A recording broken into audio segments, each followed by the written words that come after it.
गोविंद शिल्प घेऊन येत आहे एकूण 80 ट्विन बंगलोचा भव्य दिव्य पंढरपुरातील एकमेव प्रकल्प। आमच्या प्रकल्पाची वैशिष्ट्ये मनाला शांती देणारं महादेवाचं मंदिर, मुख्य रस्ता सुमारे 30 फुटांचा, अंतर्गत रस्ता सुमारे 20 फुटांचा, ग्रामपंचायत योजनेचा प्रत्येक बंगलोजला स्वतंत्र नळ, सांडपाण्याची सुरक्षित विल्हेवाट, सर्व टाइल्स ग्लॉसी आणि नामांकित कंपनीच्या, सर्व स्टेअर, खिडक्या, चौकटी सुपर ब्लॅक ग्रेनाइट, दोन्ही अटॅच बाथरूम पूर्णपणे टाइल्स, पंतप्रधान हर घर नल योजना पूर्णत्वाकडे, bathroom, basin, kitchen, CP fittings हे जगवार कंपनीचे, स्टील वर्क पूर्णपणे जिंदाल कंपनीचे, 1000 लिटर पाण्याची टाकी, 150 लिटर सोलर वॉटर हीटर सोबत वॉटर प्युरिफायर, प्रत्येक बंगलोजला स्वतंत्र पार्किंग, दर्शनीय भाग पूर्णपणे डॅटो टाइल्स, टाटा प्रवेश कंपनीचे आकर्षक भक्कम दरवाजा, फुटी उंचीचे सुरक्षित कंपाऊंड। मग विचार काय करताय? गोविंद शिल्प, पत्ता गट नंबर 95, हॉटेल अंगण शेजारी, टाकळी रोड, पंढरपूर। ताज्या घडामोडी पाहण्यासाठी PVN म्हणजेच पंढरी वार्ता न्यूज या चॅनलला सबस्क्राईब करा। दिल्लीतील जंतर मंतर येथे नीट परीक्षा आणि विद्यार्थ्यांच्या विविध मागण्यांसाठी शांततापूर्ण आंदोलन करणाऱ्या विद्यार्थ्यांवर झालेल्या पोलीस लाठीचार्जच्या निषेधार्थ तसेच विद्यार्थ्यांच्या आंदोलनाला पाठिंबा दर्शवण्यासाठी वंचित बहुजन आघाडीचे राष्ट्रीय अध्यक्ष ॲडव्होकेट प्रकाश आंबेडकर यांनी 23 जुलै रोजी महाराष्ट्र बंदची हाक दिली आहे।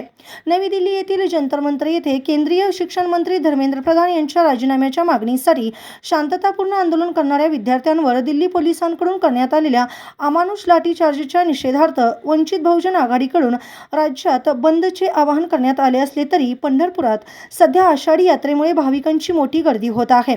या शहरातील अनेक सर्वसामान्य कुटुंबांचा उदरनिर्वाह वारी काळातील व्यवसायावर आहे। त्यामुळे वंचित बहुजन आघाडीकडून राज्यभरात बंदचे आवाहन केले असले तरी पंढरपूर शहरात बंद पाळला जाणार नाही अशी माहिती वंचित बहुजन आघाडी शहराध्यक्ष राजाभाऊ शिंदे यांनी दिली आहे। जय भीम। मी राव शिंदे, वंचित बहुजन आघाडी पंढरपूर शहराध्यक्ष।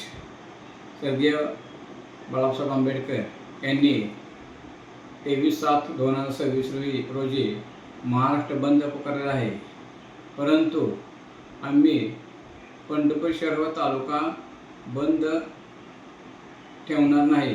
कारण पंढरपूर शहरामध्ये यात्रा असून ही आषाढी यात्रा मोठी असते, तसेच राज्यभरातून भाविक भक्त येत असतात व तसेच व्यापाऱ्यांनी लाखो रुपयाचा माल भरलेला असतो, म्हणून कुठल्याही भाविक भक्ताला त्रास होऊ नये, तसेच व्यापाऱ्याचे नुकसान होऊ नये म्हणून आम्ही यात्रा व्यवस्थित पार पाडावी म्हणून आम्ही पंढरपूर बंद ठेवणार नाही। तरी याचे पूर्ण भाविक भक्तांनी व पंढरपूरवासियांनी नोंद घ्यावी। जय भीम, जय वाल्मिकी।